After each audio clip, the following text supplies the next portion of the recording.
Il est peut-être temps de revoir les bases des crypto-monnaies et de comprendre réellement de quoi il s'agit. Vous avez été nombreux à me demander en message cette vidéo, du coup, chose dite, chose faite, j'ai préparé un guide qui vous aidera dans vos premiers pas dans l'investissement en crypto-monnaie ou qui vous permettra de rafraîchir certaines bases si vous avez déjà investi ou entendu parler du Bitcoin et de son écosystème. Ce guide gratuit vous permettra d'approfondir vos connaissances sur le sujet, que vous soyez débutant ou déjà initié. Si vous n'avez pas encore vu l'une de mes vidéos sur ma chaîne, je suis Sana Invest sur les réseaux sociaux, et à travers mes vidéos, je partage avec passion mon expérience dans ce domaine. L'investissement dans les crypto-monnaies est accessible à tous et je suis là pour vous accompagner. Si vous recherchez un guide simple et dynamique sur l'investissement dans la crypto en 2024 et au-delà, cette vidéo est faite pour vous. N'hésitez pas à vous abonner à ma chaîne si vous souhaitez en apprendre davantage et ne rien manquer.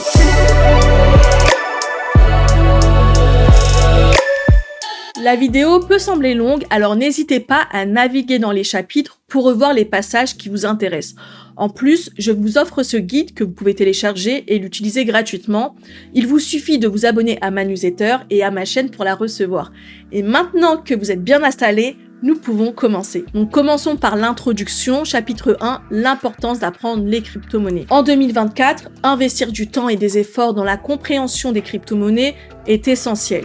Nous évoluons dans une société en constante évolution où les avancées technologiques sont incessantes. Les crypto-monnaies fondées sur la technologie blockchain représentent une révolution dans les domaines de la finance et de la technologie et leur compréhension dépasse largement l'opportunité d'investissement qu'elles offrent. C'est un moyen de s'adapter et de prospérer dans un monde de plus en plus numérique. Aujourd'hui, les crypto-monnaies offrent des opportunités d'investissement exceptionnelles, mais leur impact va bien au-delà de cela. Elles transforment fondamentalement notre manière de concevoir les transactions financières, la gouvernance et même notre perception de la propriété et de l'accès aux données. Et apprendre sur les crypto-monnaies en 2024, c'est vraiment saisir l'évolution du paysage financier. Il est important de savoir où la France et l'Europe se positionnent dans ce domaine. L'adoption est bien présente, car près de 10% des Français détiennent des crypto-monnaies et plus d'un quart envisagent d'en acquérir à l'avenir, ce qui marque une augmentation par rapport aux années précédentes. De nombreuses industries adoptent le Web3 pour innover et répondre aux nouvelles attentes des clients. Le Bitcoin a une grande capitalisation boursière, plus de 1110 000 milliards à lui tout seul, et l'ensemble du marché crypto vaut plus de 2000 milliards de dollars.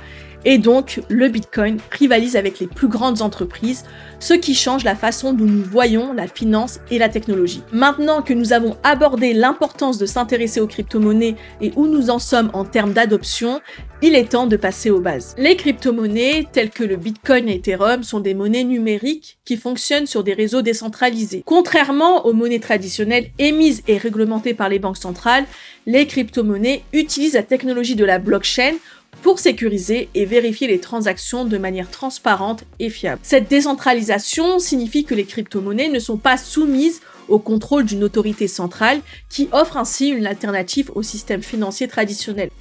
Elles peuvent être utilisées pour effectuer des transactions en ligne et de plus en plus dans des commerces physiques qui acceptent les paiements en crypto-monnaie. Comme nous ne pouvons pas parler de crypto-monnaie sans blockchain, la blockchain fonctionne comme un registre numérique sécurisé et partagé qui enregistre toutes les transactions de crypto-monnaie qui assurent une transparence et une sécurité. En utilisant des identifiants uniques et des hashages cryptographiques, elle garantit l'intégrité des données et réduit les risques de fraude en éliminant les duplications des informations. Cette technologie révolutionnaire offre une transparence et une sécurité sans précédent, ce qui en fait un outil puissant pour une multitude d'applications. Des blockchains comme Bitcoin et Ethereum sont largement connus, mais il en existe d'autres conçus pour des cas d'utilisation spécifiques, tels que les smart contracts, les applications décentralisées ou la traçabilité des produits. Alors comment fonctionne la blockchain ? La blockchain est comparable à un coffre-fort numérique qui conserve et sécurise les informations de manière transparente et fiable. Chaque transaction est soigneusement enregistrée depuis son origine, formant ainsi un historique complet et immuable. Grâce à sa transparence et à sa sécurité, elle est utilisée dans divers domaines en dehors de la finance, offrant ainsi un monde de possibilités. Dans la blockchain, chaque transaction est enregistrée dans un bloc qui est ensuite relié au précédent, renforçant ainsi la sécurité. Ce processus est géré par des mineurs qui vérifient et valide les transactions. Pour garantir son immuabilité, des mécanismes de consensus tels que le Proof of Work ou le Proof of Stake sont utilisés, ce qui rend les modifications des données coûteuses et difficiles à réaliser. Maintenant que nous avons parlé du fonctionnement de base de la blockchain, parlons du processus de minage qui permet d'ajouter de nouveaux blocs à la chaîne de manière sécurisée et décentralisée. Alors, qu'est-ce que le minage? Le minage en crypto-monnaie est le processus par lequel de nouvelles unités de cette monnaie numérique sont créées et les transactions sont vérifiées et ajoutées à la blockchain. Les mineurs utilisent la puissance de calcul de leur ordinateur pour résoudre des problèmes mathématiques complexes. En réussissant, ils sont récompensés par des unités de crypto-monnaie. Alors, qu'est-ce que le minage? Le minage en crypto-monnaie est le processus par lequel de nouvelles unités de cette monnaie numérique sont créées et les transactions sont vérifiées et ajoutées à la blockchain. Les mineurs utilisent la puissance de calcul de leur ordinateur pour résoudre des problèmes mathématiques complexes. Et en réussissant, ils sont récompensés par des unités de crypto-monnaie.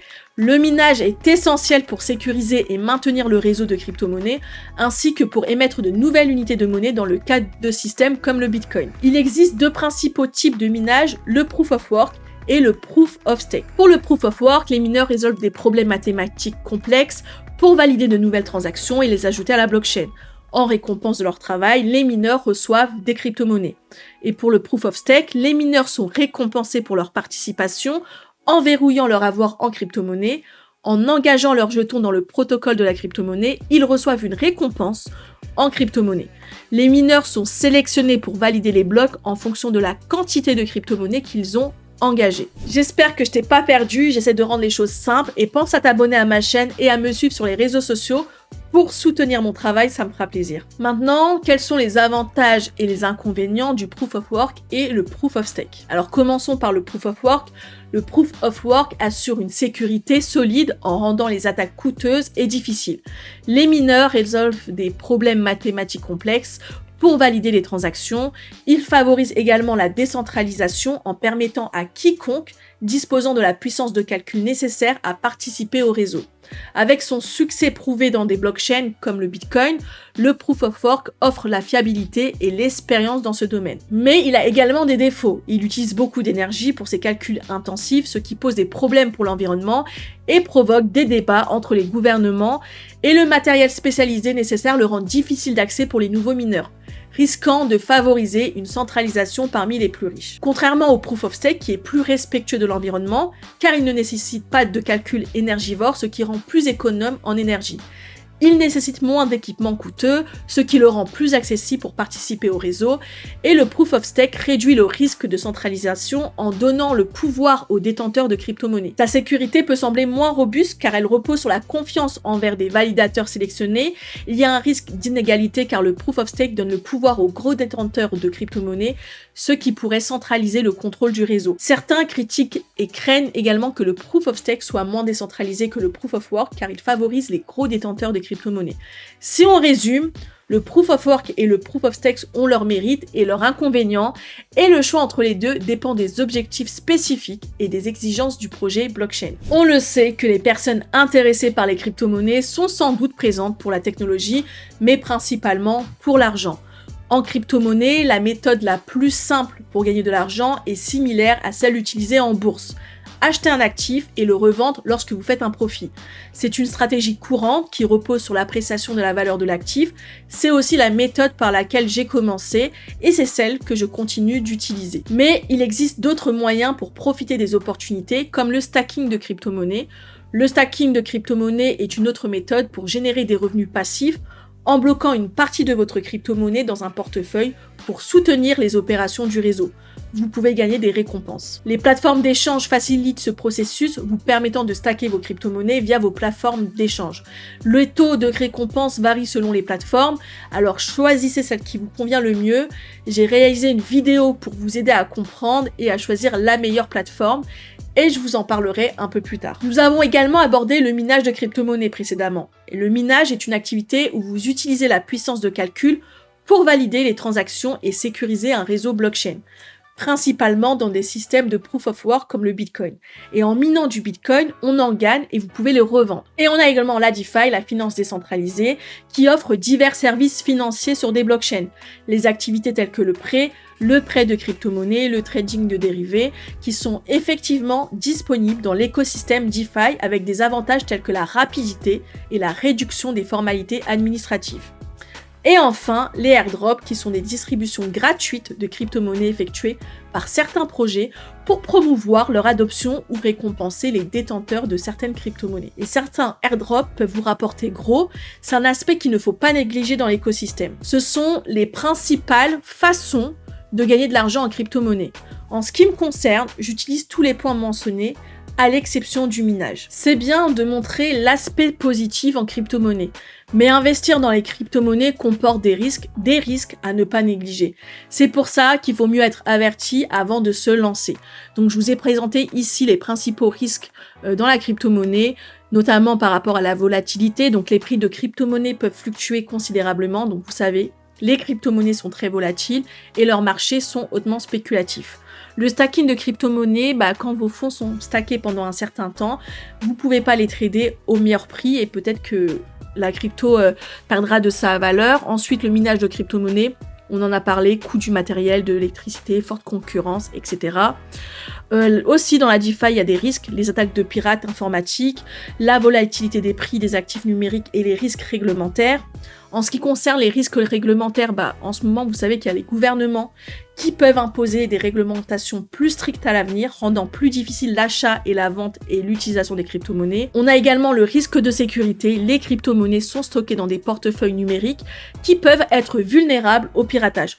On en parlera après, il y a quand même des solutions. Et ensuite, tout ce qui est fraude et escroquerie, surtout en ce moment quand il y a un bull run, vous allez voir que des fraudes. Donc faites attention à ne pas vous faire scam. Il y a plein d'outils pour éviter de vous faire scam, j'en ferai une vidéo très prochainement. Passons au chapitre 3, parlons de ce qui se trouve autour de la crypto-monnaie. Autre que le Bitcoin, nous avons les altcoins, qui sont des monnaies alternatives. On sait que le Bitcoin est la plus connue en raison de sa forte capitalisation, de son statut de valeur refuge, ainsi que d'être la première crypto-monnaie. Mais il existe des milliers de crypto-monnaies qui proposent différentes fonctionnalités et d'utilisation.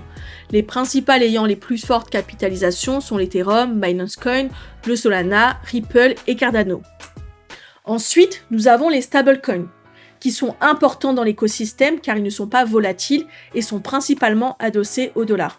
Ce qui signifie qu'ils ne fluctuent pas. Lorsque vous êtes exposé au marché des crypto-monnaies, vous pouvez perdre de l'argent en raison de la dépréciation de l'actif. Ici, en convertissant par exemple vos crypto-monnaies en USDT, vos 1000 $ resteront 1000 $. C'est une opportunité pour ne plus être exposé à la volatilité en attendant un repli du marché pour se positionner par exemple. Et la stabilité est primordiale, surtout en période de baisse. Money is king en crypto-monnaie. En dehors des crypto-monnaies, nous avons également les NFT. Donc les NFT, abréviation de Non-Fungible Token. Vous avez probablement entendu parler de ces tokens uniques. Les NFT ne sont pas des crypto-monnaies, mais ils partagent certaines similitudes et utilisent tous les deux la technologie de la blockchain. Certaines collections ont une grande valeur et permettent d'accéder à un club privé, offrant divers avantages. Il est très difficile d'être passé à côté de ces singes ou de la collection CryptoPunk pendant le précédent marché haussier. Le Dogecoin est le meme coin le plus célèbre, notamment celui que Elon Musk favorise particulièrement. Alors le Dogecoin est un type de crypto-monnaie appelé meme coin, qui est caractérisé par le fait qu'il ne sert à rien, strictement à rien, et n'a pas de fondement réel. Sa valeur est purement spéculative et de nombreux meme coins ont été créés en raison de la tendance, qui permettent à certains d'entre eux de réaliser des millions en investissant au bon moment. Que cela plaise ou non, les meme coins font partie de l'écosystème. J'en détiens également dans mon portefeuille, mais il faut faire attention.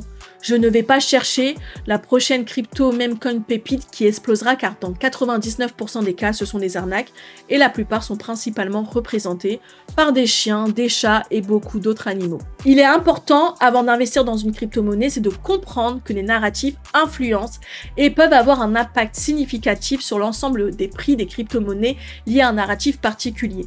Par exemple, en 2021, toutes les crypto-monnaies liées à la métaverse étaient en tendance, ce qui en faisait un bon investissement. Actuellement, le gaming et l'intelligence artificielle sont beaucoup discutés et ont vu leur valeur augmenter. Il ne faut pas non plus baser toute sa stratégie d'investissement sur des narratifs spécifiques, mais il est important de les prendre en compte.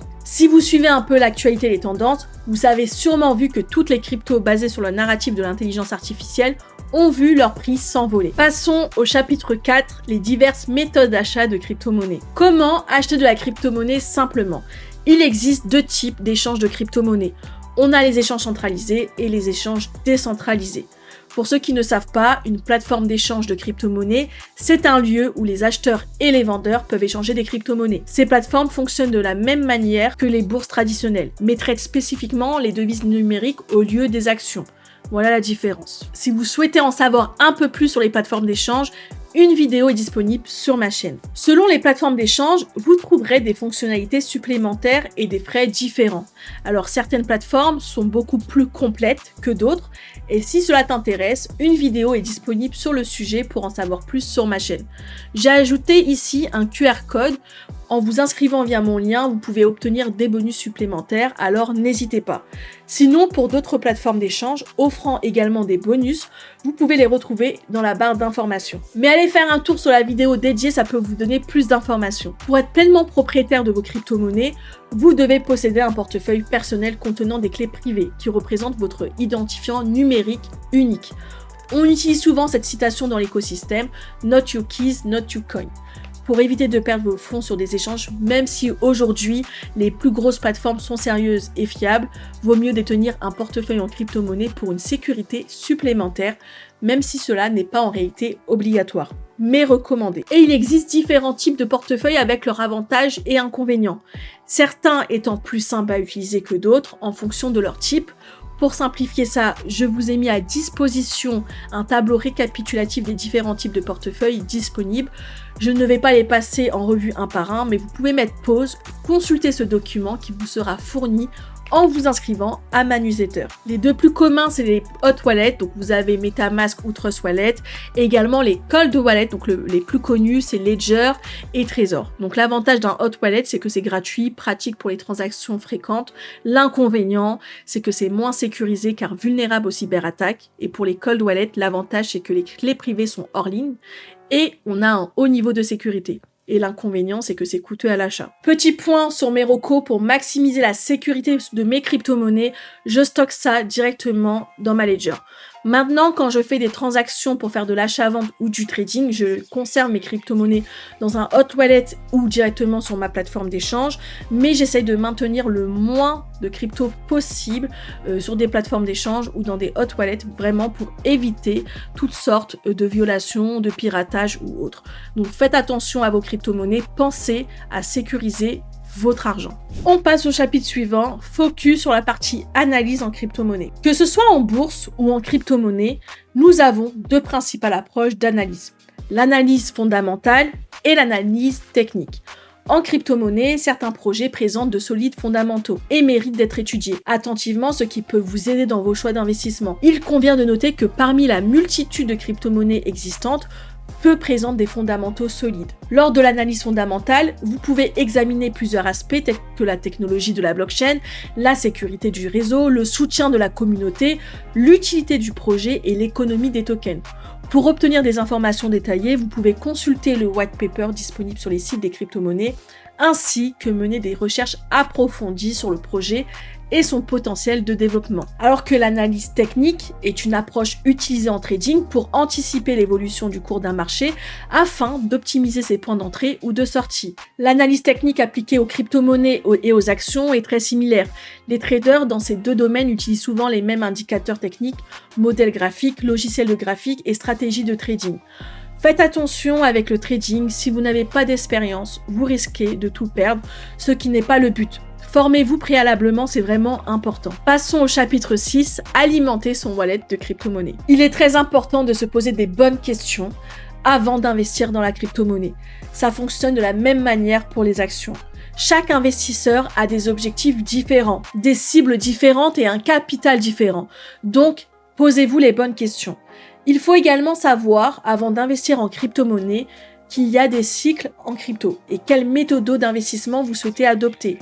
En ce qui me concerne, à chaque cycle, j'ai opté pour des méthodes différentes et celui-ci est bien plus risqué que les précédents en raison de mon expérience sur le marché. Tous les 4 ans, le Bitcoin connaît un événement majeur appelé le halving, qui intervient tous les 210 000 blocs de la blockchain Bitcoin.